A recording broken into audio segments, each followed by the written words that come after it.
क्यों जवान लड़के की जिंदगी बर्बाद कर रही हो मैडम? मैं प्यार में पड़ गया तो दिल्ली फूंक दूंगा। হ্যালো বন্ধুরা, কি অবস্থা? কেমন আছেন সবাই? তো যাই হোক, ফাইনালি মুক্তি পেয়েছে আপকামিং ইন্ডিয়ান হিন্দি ল্যাঙ্গুয়েজের রোমান্টিক ড্রামা সিনেমার ট্রেইলার তেরে ইশকে মে।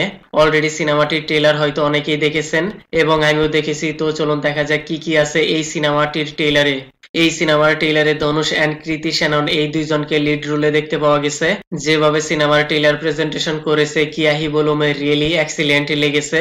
প্রথমে 20 থেকে 25 সেকেন্ড ব্যাকগ্রাউন্ড মিউজিকের সাথে এমন ভাবে দেখানো হয়েছে, রিয়েলি সুপার।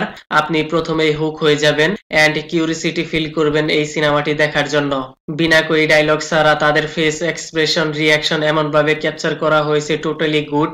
এই ট্রেইলারের মধ্যে intense love story, romantic scene, aggressive broken movement, নেশালি সিন এইসব কিছু পারফেক্ট ভাবে দেখানো হয়েছে। কিছুদিন আগে এইরকম সিনেমা সাইয়ারা যে রকমের box office collection and hype create করে ব্লকবাস্টার হয়েছিল, এবারও এই সিনেমার ট্রেইলার দেখে এর থেকে দ্বিগুণ এক্সপেক্ট করা যায়। তার সাথে এইখানে দিলজালা আশিক ব্রোকেন লাভার বয়দের টার্গেট করে মনে হয় এর স্টোরি লাইন বিল্ড আপ করা হয়েছে, যেখানে ধনুষ এন্ড কৃতি শ্যানন কোনো এক ইনসিডেন্টের কারণে হয়তো তাদের সাথে দেখা হবে। আর ধনুষের character angry, aggressive, ruthless violence দেখতে পাওয়া যাবে। আর হয়তো তার ভায়োলেন্স কমানোর জন্যই তাদের মাঝে ফ্রেন্ডশিপ হবে। এন্ড ধনুষ আগেই বন করে দেয়, আমাকে বদলানোর ট্রাই করো না, যদি মে একবার মে প্যার মে পার গায়া না তো দিল্লিকে ফুক দুঙ্গা। আর ফ্রেন্ডশিপ কিভাবে লাভ ইন্টারেস্টে বদলে যায়, আর এই লাভ আবার কিভাবে ব্রোকেন লাভ স্টোরিতে রূপান্তরিত হবে, এন্ড তারপর কি কি হবে, সত্যি সত্যি কি আগুন লাগিয়ে দিবে, এই সব কিছু জানতে আপনাকে পুরো সিনেমাটি দেখতে হবে। লাভ ফেলিওর হওয়ার কারণে তাদেরকে নেশা করতেও দেখতে পাওয়া যাবে।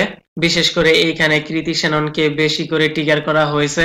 আর ধনুষ এই সব কিছু সাফার করে হয়তো মুভ অন করে এয়ারফোর্স পাইলট হয়ে যাবে। মনে হয় এইখানে লেডি ক্যারেক্টারকে বেশি সাফার করতে দেখতে পাওয়া যাবে। আর এ আর রহমানের ব্যাকগ্রাউন্ড মিউজিকের সাথে প্রত্যেকটা সিন আরো ডিপ ইন্টেন্স ফিল হচ্ছে। অলরেডি সিনেমার সং ট্রেন্ডিং এ চলছে। বিশেষ করে তাদের দুইজনের অ্যাক্টিং, পার্সোনালিটি, কোয়ালিটি ট্রেইলারের মধ্যে একদম পারফেক্ট দেখা যাচ্ছে। যেখানে এক দিওয়ানি কি দিওয়ানিয়াতের মতো সিনেমা ব্যবসা সফল বক্স অফিস কালেকশন করেছে, সেই তুলনায় এই সিনেমাটি 100 গুণ বেটার হবে। ট্রেইলার দেখে আমার কাছে এমনটাই মনে হচ্ছে। This is my opinion. আমি আর কিছু বলবো না। আর সিনেমাটি মুক্তি পাবে 28শে নভেম্বর। দেখা যাক ওই দিন কি হবে। তো যাই হোক, ট্রেইলারটি কেমন লেগেছে আপনার কমেন্টে মে বাতানা। Kindly subscribe my channel. Okay then, ভিডিওটি কেমন লেগেছে আপনার? ধন্যবাদ। দেখা হবে পরের ভিডিওতে।